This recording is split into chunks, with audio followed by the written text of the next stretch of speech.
न्यायदेवी थाना घेरिले ग्रामवासी जाजपुर जिला अळुकुंड थाना अंतर्गत चंडकूल ग्राम में जड़े नाबालिका असदाचरण सह परिवार लोक माड़ मारिबा घटना अभियुक्त गिरफ करने दाबी में थाना घेरिले ग्रामवासी। गत 27 तारिख में गंडकूल ग्रामर किछि लोके जड़े नाबालिका असदाचरण करुवा बेले नाबालिका जनक पार्टी करिबारु नाबालिका बापा माँ उद्धार करने को आसीथिबा बेले सेमानकु मरणांतक आक्रमण करा जायतिला। सेमाने गुरुतर आहत होई मेडिकल रे चिकित्सित होउचंती, जाहाकु नै परिवार लोके थाना रे लिखित अभियोग करथिले, किंतु अळुकुंड पुलिस जनकु गिरफ करी चुप होई बसी पड़िछि। जाहाकु नै ग्रामवासी माने थाना रे पहुंचबा सह अन्य अभियुक्तंकु गिरफ करबा पई दाबी करिछंती।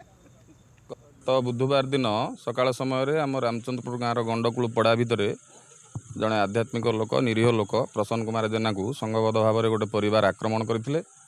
आक्रमणर दिन अभियोग है जन को मात्र अरेस्ट कराला कोर्ट को स्थानांतर कराई, किंतु अलगा 3 जन को एपर्यंत कौन एक्शन ना।